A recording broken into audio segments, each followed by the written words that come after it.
Welcome, everyone, to Cinedome's newest podcast, Cinephiliac. I'm your co-host, Daniel Scott DeGess. And with me is my co-host. AK, hey guys. How you doing, AK? I'm doing great. A few hours of sleep. You brought me coffee. Thank you. Yeah, you're welcome. It's a good You're thing. the savior. It's a good thing I like you. Hey, AK, we have a guest today. Did you know that? Mm-mm. You didn't? Who is it? Oh my gosh. Well, I'm very excited to introduce this person. They are a personal friend of mine. It is the great Bri Spieldenner. Hello, everyone. How you doing today? Great. How you doing? I am doing A-OK. AK. See what I did there? Yes. I am hilarious. AK, did you know that Bri has production designed 5 feature films in her first year? I did not know that. That's Production designed 5 feature films. that's actually really impressive. And she Thank co-hosts her own horror movie podcast, as Yes. well as being Letterboxd famous. Do you know what Letterboxd is? Yes, I do. Good, because nowadays, if you are some type of cinephiliac, you should probably know what Letterboxd is. That's the new hot thing. Why New don't hot you, content. since you're Letterboxd famous, why don't you tell us a little bit about Letterboxd and why it can be helpful for trying to find movies? I should say. Okay, top 10 reasons why everyone should have a Letterboxd. So Letterboxd is basically like a tracking app for films. It, allows you to log when you watch a film, put what you like as a film, make lists and whatnot, but it's also kind of like social media as well, so people can make reviews, make lists that can gain notoriety with people, and that is why I particularly am Letterboxd famous. I made a list a few years ago that just became unreasonably famous on TikTok, so now I'm living in fame. I don't know how to do it. It's hard. I have to hide my face on the streets. I didn't even recognize you I with the know, glasses. yeah. You're doing a great job. Thank you. It's like Clark Kent. Well, I think it was like I was listening to a CIA, someone that worked at the CIA, and they were talking about literally like what you see in Marvel movies when they do like the sunglasses and the cap. Yeah. That is like the first degree, or the first like level 1 of hiding or like identity concealment. Is covering your hair. Yeah, or like changing your look very quickly, which Got is it. like, so Marvel movies, even though it's now become like a cliche of like, oh, I need to hide, it actually works. It pretty worked well. on me. Just putting glasses Yeah. on. Yeah. Very effective. So, Bri, why don't you just tell us how you got started in the film industry? When I was in college, I didn't go to a film school necessarily. I was doing film studies, which isn't exactly the same as film, but I wanted to get into film. At the moment, I was thinking I wanted to do screenwriting. Now I would never want to do screenwriting. Oh, thank God I did not continue with that. But at the time, I was thinking about how I would get into the industry, and so what I did was I sent a lot of emails to production companies in this area which is St. Petersburg, because I went to college here, and asked if they had any opportunities for someone to basically, like intern or be there and learn on some days. And I was emailed back by a production company and was able to intern there for a few years and kind of work my way up and eventually getting paid jobs and leading to where I am now, basically. It's awesome. That's awesome. Why did you not like screenwriting? What was the turnoff for you? I just don't think that I'm a strong writer, and I think that anyone who knows me knows that I have a very particular way of speaking. I don't speak like regular people, I guess, and so when I was in college and I actually took a screenwriting class, people would always critique my work and say, "No one speaks like this," and I would say, "Oh, well, I speak like that, but I guess regular people don't speak like that," so that's kind of what turned me off. I just don't think that I have like what it takes to be a screenwriter, basically. But I do still like doing journalistic writing, which is kind of a more simple form of writing as opposed to making stories. Yeah, because you actually did some writing for iHorror. Yes. Do you Yep. still do that? I do, yeah. Okay, I don't cool. do it as much just because writing on the internet is a very hard way to make a living, especially. It's Yeah. kind of nice to just do like for fun. Because when I was growing up, I actually used to read I Horror and Bloody Disgusting, and I kind of like worship them. So nowadays I work for I Horror more as like just for fun, basically. But I write a lot of reviews for them. I go to film festivals for them and review new horror films coming out, mostly is what I do for them. That's awesome. Did you ever meet some gentlemen? Do you know Kevin Beganovich I and do know him, yeah. Sloan? Because I know that they were doing. I feel like they were doing a horror podcast for like a very brief. I don't know. I feel like. I know Kevin, which if you're familiar obviously with him, you know he's very much into horror as well Yeah. with the practical effects and effects he does. Yeah. So Mhm. Kevin, guys, is a special effects artist. Shout out Kevin Beganovich. That's it. I thought you were gonna you started that like you were gonna start with something. You're Yeah, like, in our so area. Kevin is, Yeah. and you He's a usually special. go Well, on. I didn't say it. Well- He's a special effects artist. No, but like there's like Here Kevin in Florida. is. You're gonna start with like 3 sentences maybe, really quick. That's all he is. On that And he's subject, he's a great guy too. I actually do special effects makeup as well. And that Oh, was okay. what I really wanted to do after I decided I was not going to do screenwriting for a long time. I wanted to do special effects makeup. And I still actually do that a lot too. I never really got a chance to, well, I'm still young, so who knows. But right now I work with Carl Huber, who is a. I've heard of him. I was about to be like, do you know Carl? Do I know Carl? We're just besties. But yeah, we work pretty often with each other, so he's kind of like a mentor to me, which is really awesome. Yeah, we shouted him out on a previous podcast because he worked on Jerome Bauer's Yeah. set Mhm. for the practicals there. It wasn't makeup, but it was practical. Gunshots. Yeah. So anyway, he already got another shout out. So Carl, Yeah. 2 shout outs within 5 episodes. I think you're doing pretty well. You're gonna Yeah. have to be on the next. Yeah, honestly. batch. Honestly, we will. Why have aren't to you get- here, Carl? we'll have to get Carl on. he's honestly a really amazing guy. Locally, I think that there's no one else really in this area who's doing special effects work to his levels, but he doesn't. Kevin, he's a very you're fired. unassuming guy, so. You're fired, Kevin. I'm just kidding. I Kevin, love get you. on Carl's level. Come on. So Bri, I have a question for you. With being like as a production designer, and art direction, what do you think makes art or the art aesthetic so important in a film or in movies today? Well, art, I do feel, is one of the most overlooked aspects of a film. Most of the time, people pay attention to the acting or directors when it comes to film. No one really ever cares about the production design. But even though they Not don't, me. Not me. even though they don't like outright say it, most art really adds to a film because without art, you can't have a film, you can't have good cinematography because art is really what helps you zero in your cinematography. And I've seen films that have fantastic cinematography but have no art behind it, so it just looks completely bland in the Yeah. grand scheme of things. So Looks like flat or Exactly. something like that. Yeah, it's funny to me because I think about the same way. Like, it always seems like a DP wants to create obviously layers in their composition in Yeah. the scene. And it's like, how else do you do that other than your art director and production designer coming in and being like, oh, we can put this in the background, and obviously this fits the characters of the story, depending on what location they're at or what the character's personality is. Mhm.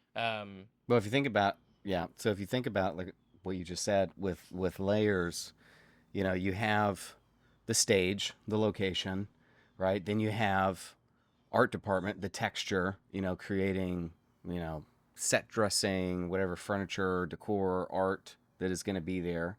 And then you have the lighting, finessing that, and then you have the cinematography, the movement through the space. So I 100% agree.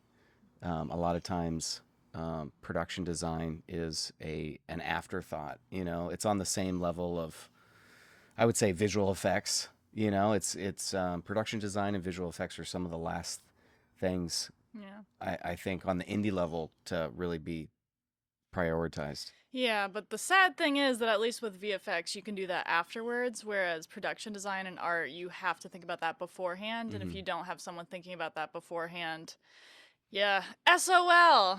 Yeah, why do you think on usually what I've seen with the sets I've worked on and maybe that you've worked on too, on these lower budget movies, Um, why do you think art is basically kind of lower priority? I guess is the sometimes it feels like that. Maybe you could agree or disagree, but from perspectives that I've seen, it feels like sometimes art is on a lower priority. Yeah, I totally agree with that. I've definitely been disrespected on a lot of sets until I've proven that I'm not meant to be disrespected on a set.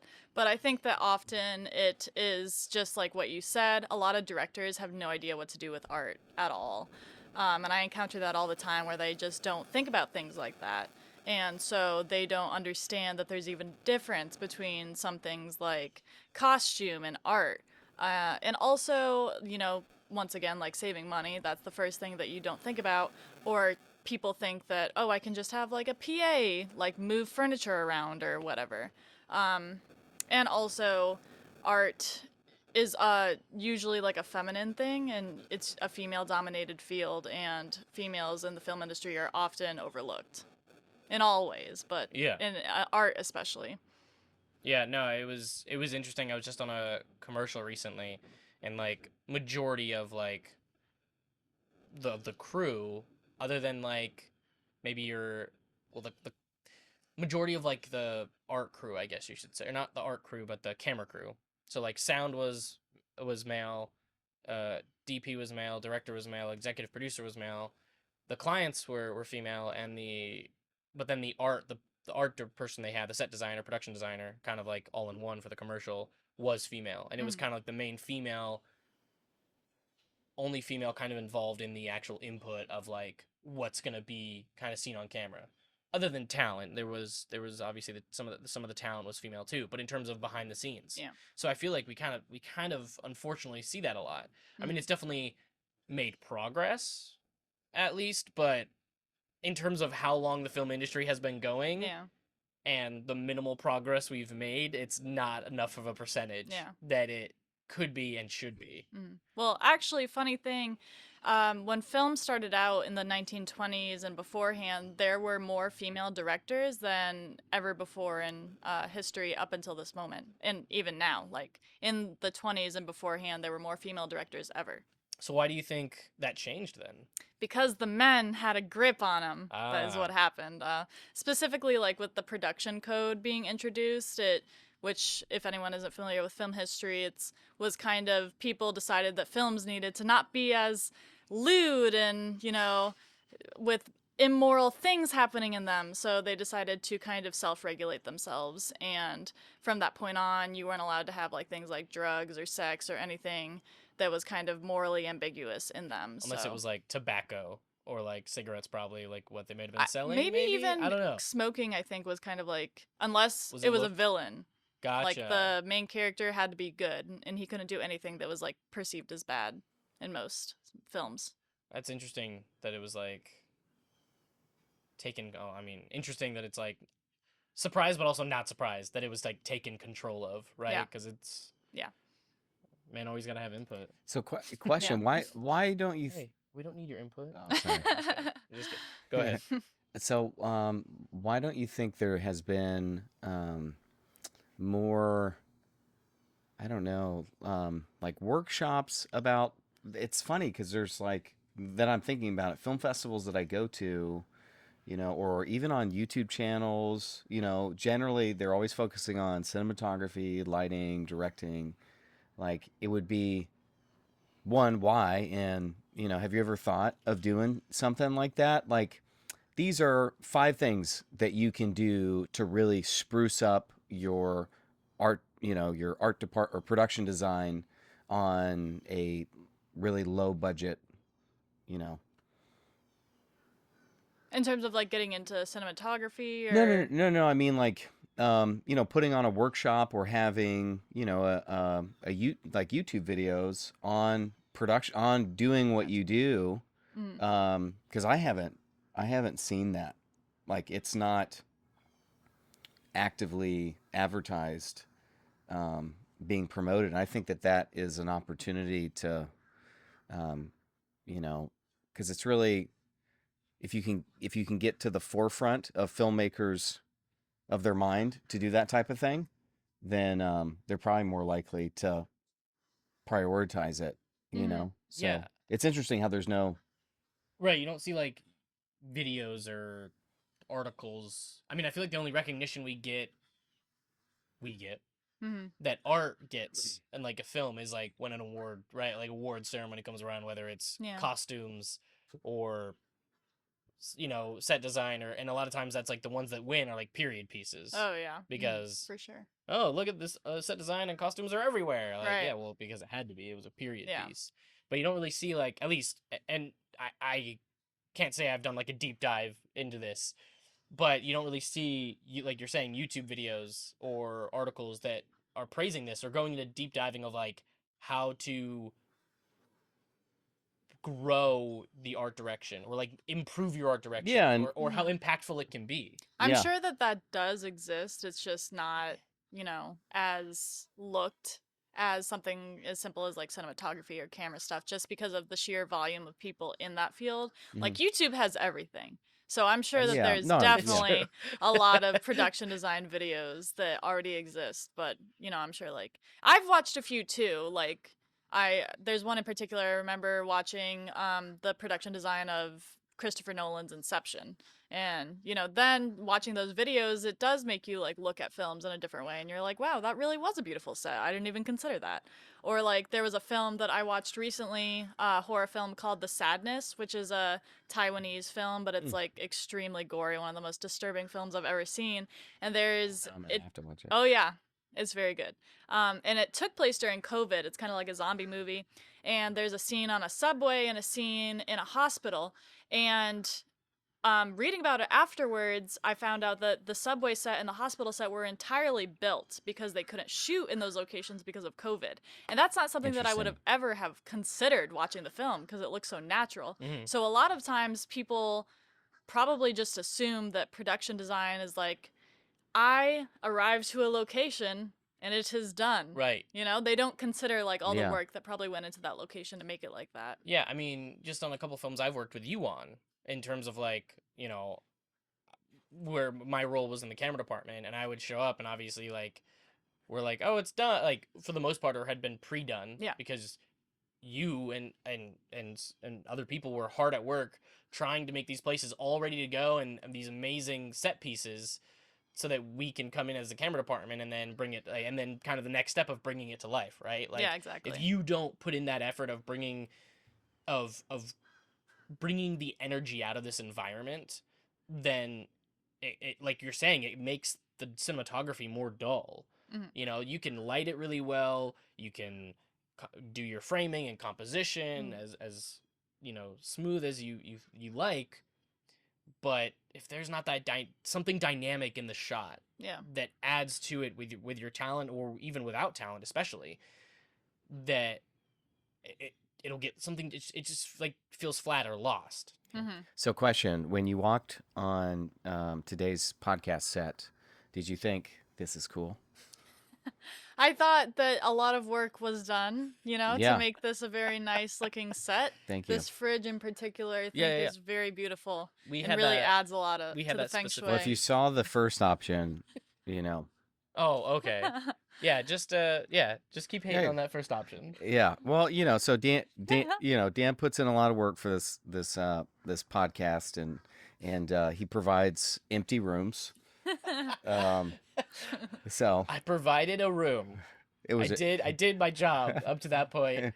I got show your, the room. I got you a room, man. and I from the art direction point, this guy was like, Yeah, I Yes. was like, well, it there was just nothing on the walls. Okay, there weren't there's anything not on the there's walls. there was literally zero set dressing.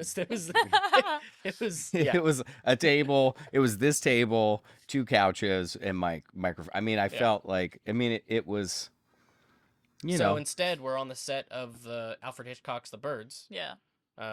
It's actually the sound with all of us. Obviously, if you're speaking closer into the microphone, You can overtake the birds. you can. So everyone just lean. No, don't. Did I just peek it? I've already mixed you, man. So if I move closer, I just have to speak quiet. It sounds good. So You it's can like- bear. Hello. Hi. That was probably creepy. Speaking of creepy, you're obviously a niche horror fan. Hey, like that segue. That was good. That was really good. So what got you to be a fan of horror in the first place?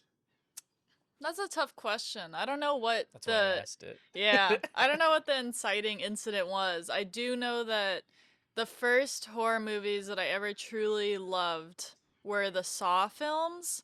Before that, I think I was scared of horror movies, and then I saw Saw, and I was like, this is the best thing I've ever witnessed in my entire life. And I don't think that my life has really changed since then. But Saw was the pinnacle. Just like, in terms of art direction, the look of the Saw films are fantastic. Like that rust, that like degradation, that it's that's something that is like you don't think about that being art direction, but that's total art direction. Yeah, And especially in that first film. That I mean, obviously set everything off, and most of the majority of it was done in that one room. yeah, That for sure, art direction had to be very one a priority and very on point. Yeah. To sell that film. yeah, totally. And that's something that I think about a lot when it comes to art is that for the Saw films especially, there's a lot of things, especially with the production design of it, that had to be specific because of how the plot unfolds. Like there had to be a window in there that's you can see through. The toilet had to be a certain way because of what happens in the film. So you always have to think through problems through art. And that's another reason why I really like, similar to Saw, like survival films, because you as an audience member always want to find a solution to something. So in art, it's something that you have to think about how to not find a solution to something. Like another film I recently saw was The Black Phone, which is about a Yeah. child locked in a basement. Did you That's see? yes, that's a great film. I Ethan haven't- Hawke. I haven't met seen it I yet, met him at unfortunately. Sundance Nice. few years. He's a super nice guy. He had a huge beard. Snapple fun fact. Ethan Hawke. Nice But beard. yeah, during the film, the whole time I was like, why doesn't the kid do this? Why doesn't the kid do that? Right. And that to me is kind of a failing of art direction because Ah. it's like you need to think Yeah. through those problems and think like how can an audience believably, work their way out of the situation. So, long story short, going back to the original question, I have always really loved gore, I guess. Yeah. So that became my driving force for horror, and then just the adrenaline rush from that afterwards. Do you feel like horror movies can have too much gore? Like, is there like a level where even you're a fan of gore that you're like, It's a stupid question. Not What? only am I a gore fan, a but I am stupid also an anti-censorship person. So Okay. I do not believe there is a limit. Unless it's like a snuff film, I guess. Right. If someone is actually getting hurt, I do not support that. But I have always been a fan of really extreme films, and I've always sought out like the most disturbing films ever made and whatnot. And I used to think that they were really bad films, but now looking back, I'm like, they're actually really good films. Like a Serbian film is actually a really well-made film, and like the story behind it is actually really well made, but a lot of people will never like admit that because of how disturbing it is. So, question: why is it? We all know you like blood, Yes. but what is it about other than the blood aspect that really drives you towards the horror genre as a production designer? Do you find that horror genre sets like they lend themselves stylistically in some way to? did you read my questions, man? No, man, I just like I'm just reacting. I'm having a dialogue right here. So, I think that another thing I really like about horror films is that they tend to be very counter culture and transgressive. A Got lot it. of them are. So I didn't think of that. I'm always really attracted to films that are like that are not about like the typical heteronormative nuclear American family, something that's kind of challenging that idea and showing different aspects of wherever a film takes place. And I also find that horror films, more than any, are very good at revealing a country's certain moment of history or a Mm. specific mindset of a culture, of people, and societal things that lend itself to that. So that's another reason why I really like horror films. So, do you think, as I'm like obviously like a very avid, average or avid horror fan in that aspect compared to you. So, do you think it's more interesting if horror movies kind of took like historic or like history kind of on its twist. Like if they took a blah blah blah blah. If they took a historic event and decided to input like horror elements into that telling, there's a cat, everyone. One of my cats is Well, what freaked me exploring out, the I was dark. like, okay, black cat, and it looks like it doesn't have a nose. Well, So yeah, it it's like a burnt. fights. It's a Oh God. Oh, it's perfect. an indoor outdoor cat. So it's gone through Yeah. Hey. gone Nope. through. Nope. He's Oh a God. fighter. Oh, yeah, I'm good. She's not a she likes to be pet, but she doesn't like to be held or jumped on. So you can 100%. Don't relax. jump on it. You can relax. Yeah. Now maybe History? I was in it. And then the cat Yeah. talk distracted What's me. it's So I inter- think Yeah. what you were saying is like taking horror films, adding history to them, and then you had probably more to say, but No, but that was the basis of it. Was, do you think, one, that's done, and two, if not, that would be a way of kind of using horror in the way that was just kind of being, like you said, countercultural or satire to current society, right? yeah. So I think that there's two ways to view that. One on a just flat aspect of it, I think that they are really cool horror films that incorporate history into them, like a lot of war films, particularly. There's a film called Frankenstein's Army that I think is pretty cool. It's about like World War One, and then like a crazy scientist who's creating like these robot zombie creatures, or I'm sure that there's a lot of others that I could be thinking about. Yeah, did you see? Go ahead. Suspiria the new Suspiria is a good one because it's about, not to say the old one isn't good. I'm just a huge fan of the new Suspiria movie. I think it's one of the best movies ever made. Interesting. That directly incorporates aspects of the Berlin Wall falling into its history and kind of Cold War politics that I think is Okay. really interesting. But on a separate aspect, I think that a film doesn't necessarily have to be about a specific historical event to kind of incorporate elements of history into it.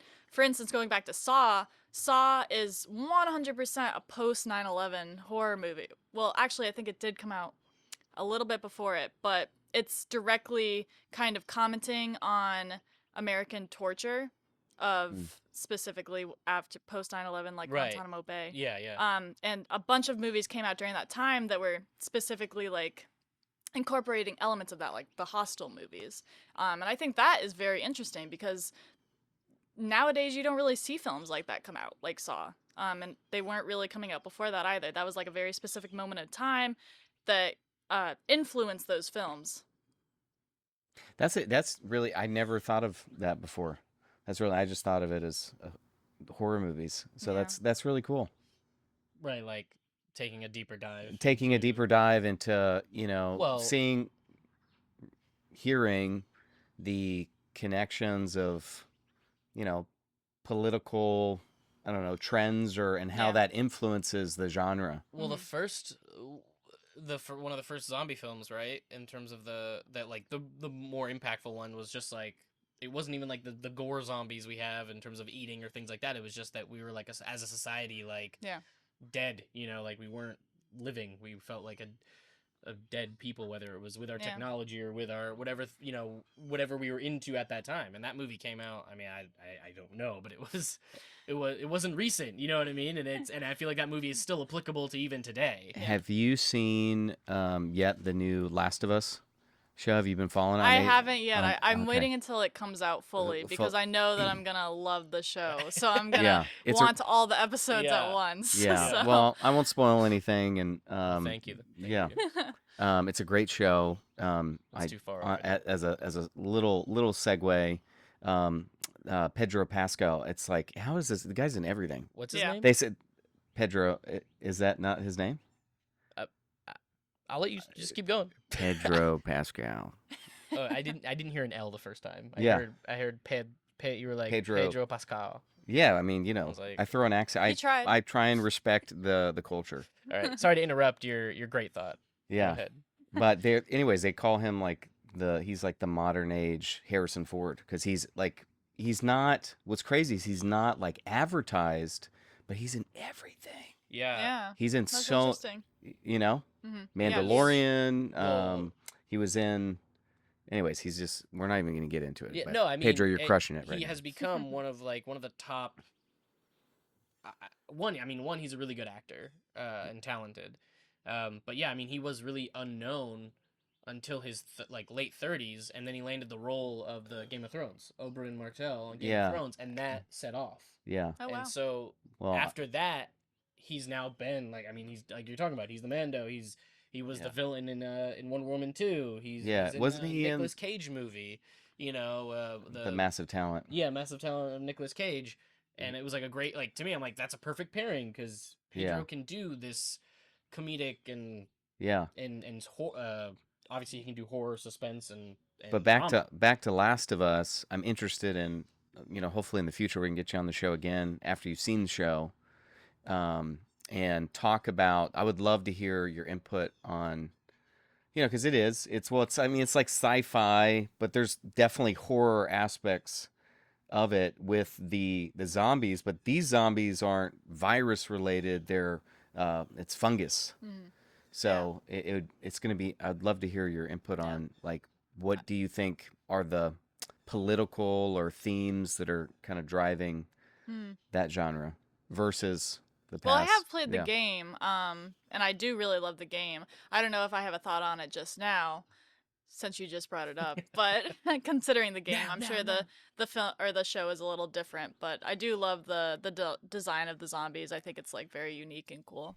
Yeah, I mean, so far, like every episode has been praised. I mean, they're only on episode 3, and everyone was like, "Whoa, episode 1, so good. Yeah. Episode 2, oh, it was better. Episode Yeah. 3, oh my gosh!" Like, Yeah. and not saying I haven't watched it, but I'm saying like every episode is getting the amount of praise from people that have played the video game and people that haven't, and Yeah. obviously that's showing a very successful show when Mhm. you're not curating it just towards the video game fans or the source material fans Hmm. in any media, Yeah. and also non-source material fans. For sure. So I get if I thinking about it a little bit more, perhaps since it is like a more nature dependent zombie, it could be a basic, nature fighting back, kind of taking over again situation, especially since we live in a very tumultuous time in terms of nature and the environment.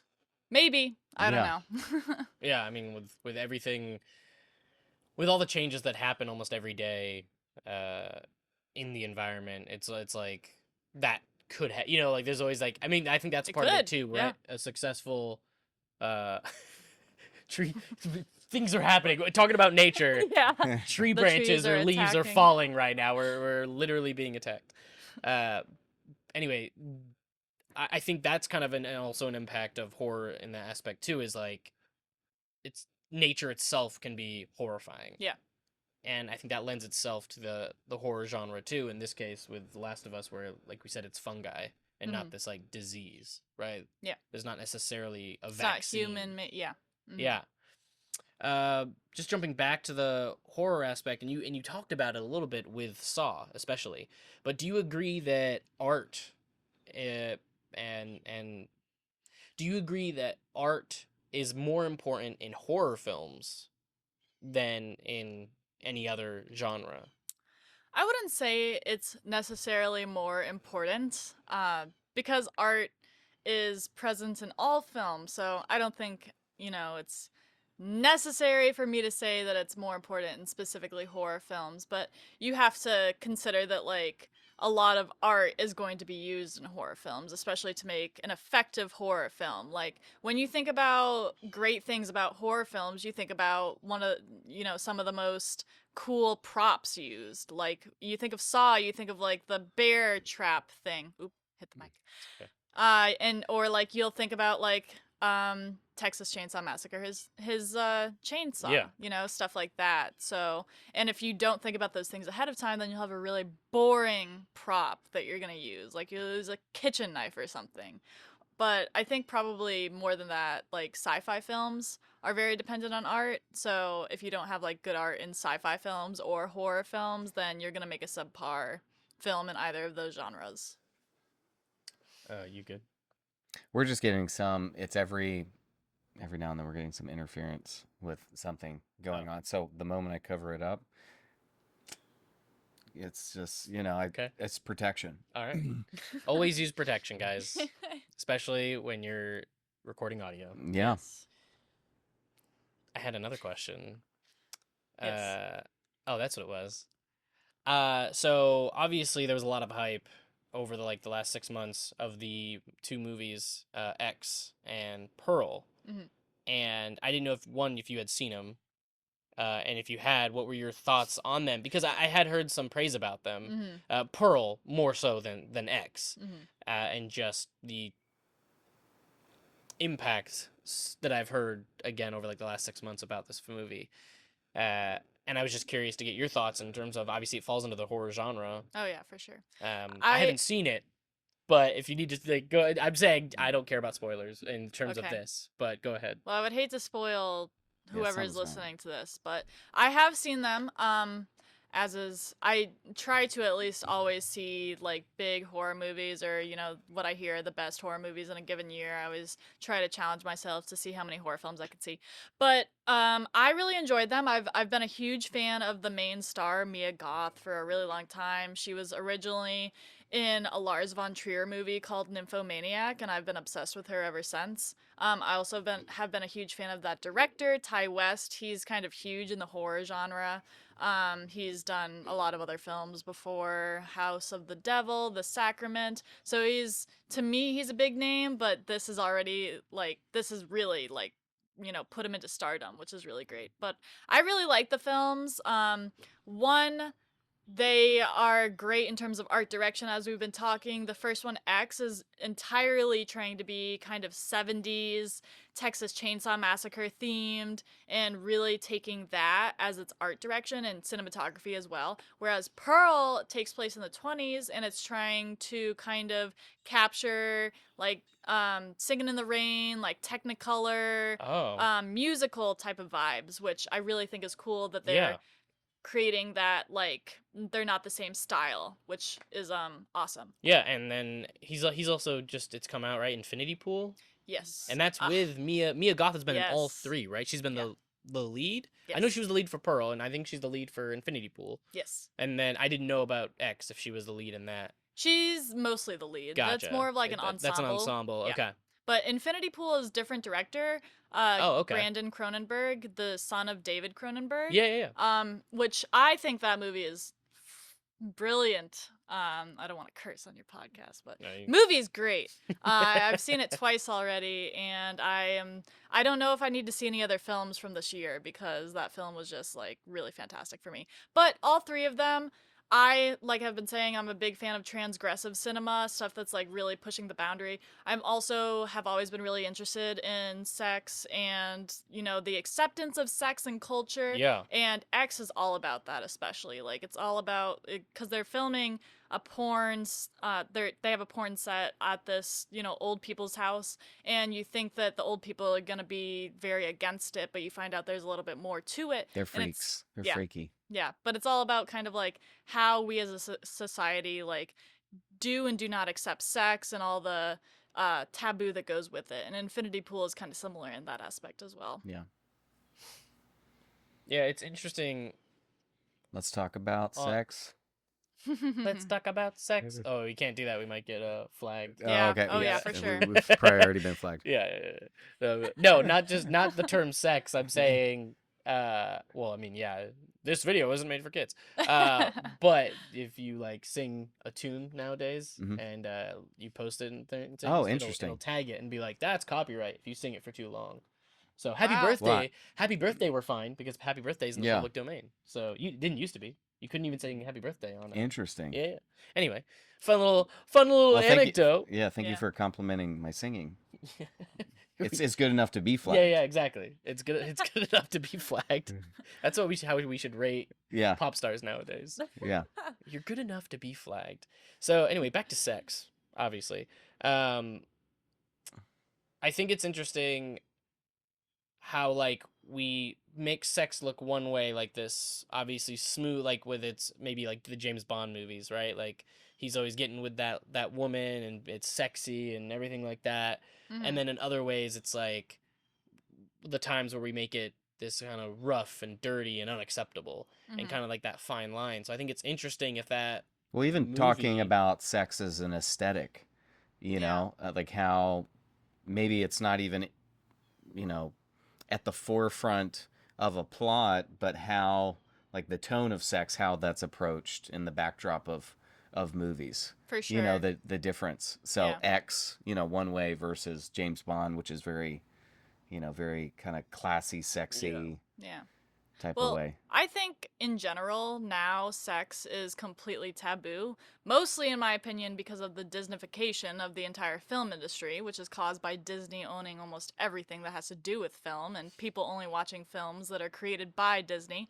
Disney has an agenda and they want to keep things as generally audience friendly as possible. Yeah. And that to them the first thing they cut is sex. And that's why in Marvel movies there is no sex except for the Eternals, which no one watched. Yeah. Yeah. And now, because Disney is in charge of the film industry, almost all films don't really include sex anymore unless it's a That's taboo an interesting thing. comment. Yeah. Well, it's also just to like Disney definitely is trying to just you know supply to all types of audience for Hmm. obviously in all ages and all demographics, but there's also like the international demographic, which is interesting to me because I feel like there's more, and tell me if I'm wrong, but You're wrong. the that I've seen that there's more like whether it's horror or sex or things like that of those risque kind of themes in international movies sometimes, at least in Yeah. European movies, Hmm. um, than here in the U.S. But then also you do have other countries that are like China and Yeah. other box offices that have become, China's like the second biggest Yeah.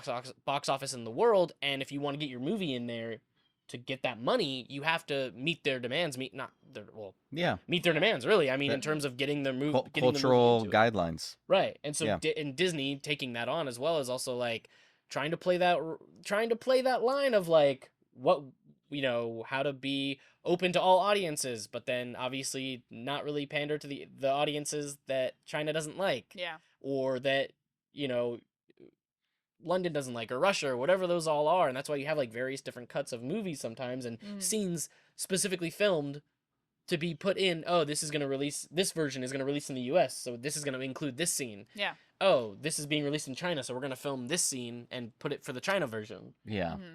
Yeah. Well, yeah, I agree. I think there's a certain aspect from just catering to, it's a business, right? So every year you're trying to grow numbers, right? So when you think of scale, you're thinking, okay, how can we, you know, I guess be as widely acceptable across cultures, you Hmm. know, in order to make the most amount of money. And Yeah. so with that, I think, the larger the net that you create, you probably run the risk of losing a sense of voice, Absolutely. along the way.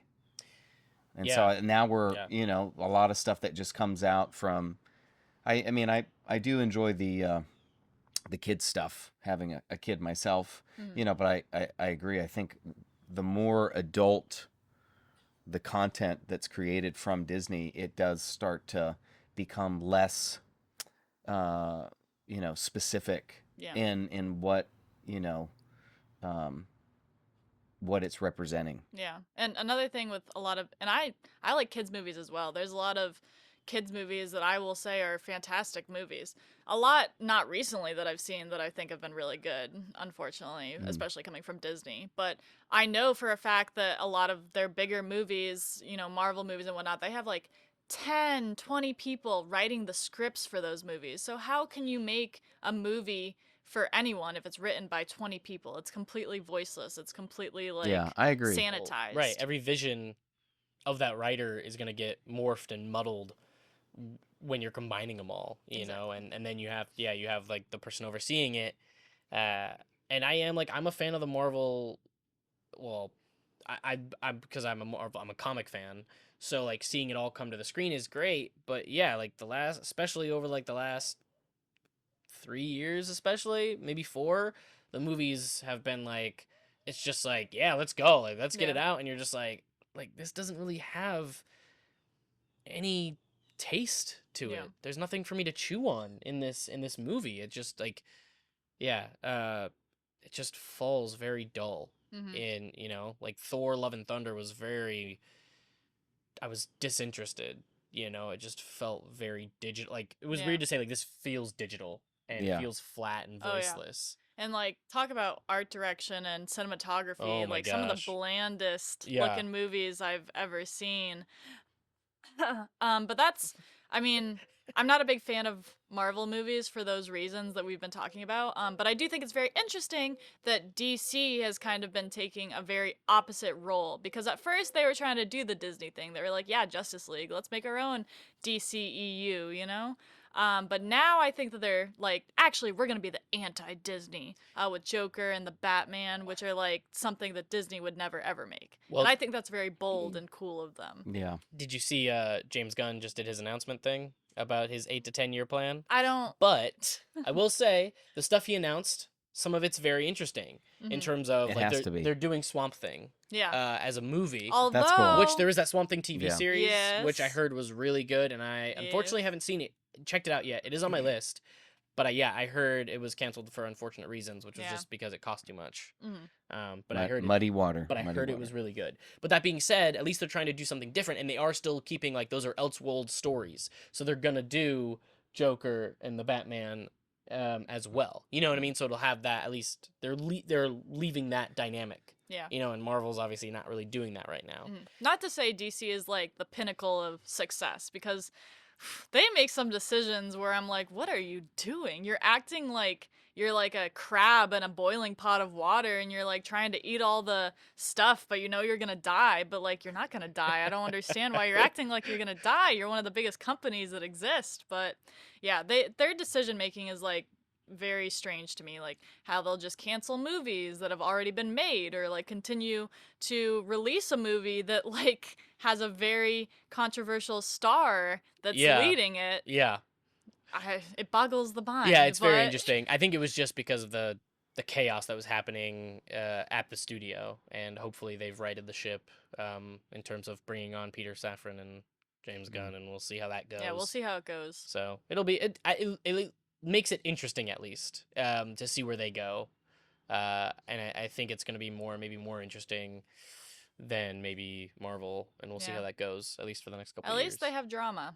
Yeah, that's true. I want to move on to a next topic. Do you think a horror Check these movie? cameras real quick. Go ahead. Keep going. Do you think a horror movie will ever win Best Picture or Best Director? Because like, I feel like we have never really seen that happen. Yeah. Well, we And- have actually. Silence of the Lambs did win a bunch of awards the year it came out. But I do think at the same time that Hollywood has really been showing its true side recently with how elitist it's been. And not to say that I don't think it'll ever happen. Like, for instance, Get Out. When that came out, it was nominated for a bunch of awards. Shape of Water is kind of a horror movie in a way, and that won Best Picture when it came out. But for instance, like this year when they nominated, or when they were really upset that Andrea Riseborough was nominated for a small indie film, is like, who cares? Why can't that film be nominated, you know? Right. So I think that the Oscars and the Golden Globes and all of the Hollywood-based award shows have become very elitist and very specific with what they nominate, which is very, very aggravating. Because there's so many movies that I've seen in the past 10 years that have really been like, should have been nominated, but they weren't. And it's very sad. So I don't know like what the future is going to be like, because right now they're so concerned with ratings and Yeah. getting people to watch the show that they'll do like anything to get that like audience appeal, and they think that the best method is to nominate these. They'll nominate, you know, what they usually nominate, which is stuffy dramas, and then they'll nominate one big budget movie, and that for this year was Avatar for some reason. But Well, Top Gun's on there too. yeah, But yeah, I get what you're meaning. Yeah, I mean, I hope to see a true like horror movie that maybe just blows everyone away, even you know, non-horror fan audiences, and it somehow at some point soon, you know, gets up there in terms of Best Director, Best Picture. Yeah. You know, but we'll see what happens. I think Get Out was a very good option for that, but we'll see what happens in the future. All right, last two things. Yes. What is something you would cut or you think needs to be cut from the horror genre or horror films? Maybe something that gets overused or is done too much and you just don't want to see it again for 10 years. What would you say you'd like to have cut? I guess being something that still happens that is very aggravating is overly sexist slasher movies. For instance, the Terrifier movies. I love Terrifier 2, but the first Terrifier had some needless like sexism in it. Mm, And that can be very aggravating, like with slashers or retro slashers that still kind of depend on sexist stereotypes of like, oh, the slutty person's gonna die and she's dumb and she's a bimbo. The slutty person should be the final girl, in my opinion. right, She yeah. should be the winner in the situation. So I really like when movies flip those tropes, but still, a lot of movies still depend on very sexist or even racist tropes, which is like really unfortunate. So Yeah. that I would say Yeah. should be cut. All right. You hear that? Cut racist and sexism. Yes. Because why have it in a movie? Seriously, like why? All right. Our last thing is before we wrap is to talk about a movie that you recommend that you've seen in the last 90 days. So, if do you need a minute to think, or do you have Let one? me look at my letterbox All right. real quick. AK, do you have a movie that you've seen in the last 90 days that you recommend? So yesterday I just went to watch the film Living by Sony Classics, I think, Yeah, with and Bill Nye, Nye, not the science guy. not the science guy, Bill Nye, and it was exceptional. It was Yeah? it was really good. So it was recommended by a later guest today, Chris Eaton, who is a programmer and curator of content for a local art house here in the area, Greenlight Cinema. So it was pretty funny because when I came in, it was a 2 p.m. matinee showing, and I was the only young person in the audience. So what the film is about this elderly gentleman, Bill Nye. The story takes place in London, and he's the boss of this news. I think it's like a newspaper or something, and it takes place. I want to say. It's not modern time. I want to say it's like 50s. It's like 50s London. 50s, 60s London. It seems it's older, because all the guys like have their like Yeah, the older, bowl- their the older bowl hats. the bowl hats, anyways, he finds out he gets his test results back that his cancer has come back and he only has like 4 to 6 months to live, and it's this really tastefully, artistically done, very well written film about this older gentleman who didn't smell the roses along the way, and so now is like, wow, what do I do? I don't even know how to have like enjoy life or have fun anymore, and so now he meets these different people in the film. So anyways, naturally the audience is for elderly people that are kind of, how do you come to terms with accepting that your that? life is closer to ending than Correct. than And living. so Uh-huh. it was really funny how, I was like, so I came in with like, my hat backwards and my camo pants, Looking and like you do. yeah, looking like no, it's not a typical hoodlum, look, but so I was filming the opening of the film on my Instagram, promoting the film, and it was only for a few seconds, and then all of a sudden I feel my shoulder is tapped, and an older lady like leans forward. She's like, "I don't like that," and anyways, it was a really interesting encounter, and actually it upset me. I was like, "Who does this lady think she is?" She's actually my friend's mom. I heard the same exact story. Yeah, a little different version, Yeah. but I was like, who does she think? I was like, who does she think? And then I was like, you know what? And then I was stewing. Like I was like, if she touches my shoulder again, I was like, I'm gonna snap. And then I started watching the film. I was like, you know what? I was like, this film probably means a whole lot to her because. She doesn't. I was like, everyone in the audience doesn't have much time left. I was like, you know what? I'm not going to be that guy. You're like, I'm not gonna fight an old person right now. You're Yeah. like, you know what? I was like, I'm going to You give know what? I'm gonna enjoy this movie. It's not worth it. It's not worth fighting this old person. Sweet. All right, The Living or Living. Yeah, There's no The Living. Living. Living. Yep. Bree, do you have one? Yes, I do. In addition to what we just, we're talking about, Infinity Pool, which I think is a fantastic movie. Another movie I saw recently in theaters was Shin Ultraman, which is a Japanese movie Interesting. that is kind of a live action version of Ultraman, if you're familiar with that character. It was fantastic, and it was some of the most fun I've ever had in a theater, just because of how awesome and cool it looked. It's kind of a continuation of this universe that was started by Shin Godzilla, which is the Oh, best okay. modern Godzilla movie ever made.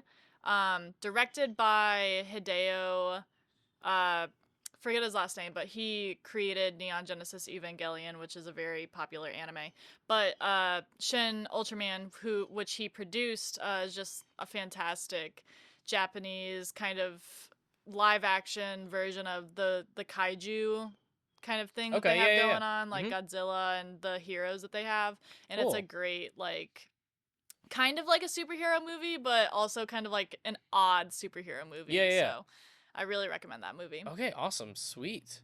Well, to wrap You don't have that, a movie? I do. Oh, I'm saying okay. to wrap that segment up really Nothing of quickly. note. No, one of the movies I watched recently is a movie called Sprinter, and it's about this a young kid from Jamaica, who is basically trying to make it as a sprinter, and like their goal That sounds good. is like, I got to make it to. I got to sprint. I got to run for this. Whether it's to get out of, like, basically to get out of whatever environment you're in. It's kind of that story of like, that you're in this rough environment, you're in this whether it's a bad house or bad neighborhood, and it's to, like, I'm gonna get whether a scholarship to a college like in the States, or to get to the Olympics or whatever that might be. And I'm then running everywhere I go. very much, it's like, it's talked about, the way they talk about it in the film is like how we talk about, whether it's to become whatever we yeah. define as success. You know what I mean? So they're very Yeah, they're very passionate about running. and he has, You just put one foot in front of the other. why, it's a good film, man. Hey, You didn't see me coming up on your Living movie being like, oh yeah, Oh, yeah, did the movie, old was the movie people. so good that it killed you? Hey, back to Zoolander, right? Like, or no, Bruno. Like, how do you do it? Well, it's just, like, I just put one foot in front of the other, and then I turn and, like, wow, that must be like so stressful. Like, yeah, it is actually. Yeah. Have you seen Bruno? Yeah. I don't even know if you're talking about Zoolander or Bruno, because you don't even know. So I've seen Zoolander. Yeah, Bruno. We don't talk about Bruno. I only turn left. We don't talk about Bruno. Anyway, Go ahead. Sprinter. Sprinter is a good movie. It Mhm. definitely has this, like, indie, very low budget kind of feel to it, but its story is even though the story is very simple, the performances are really good, and it was a cool peek into. It gets your heart running. Yeah, it gets into the peak. It gets a peek into the environment of, like, in Jamaica, and not just like the tourist aspect, that you would maybe see or hear about, or like the show like Death in Paradise, which is not based in Jamaica, but in those French Virgin Islands. It's like a peek in terms of, like, people, like a family living on the island, and the difficulty of that, and this kid trying to just find himself and find success and find who he is, Yeah. whether it's a sprinter or not. Yeah. Well, it doesn't sound like a run and gun film. Nice. All right, on that note, guys, unfortunately, we have come to the end of this episode of Cinedome's newest podcast, Cinephiliacs.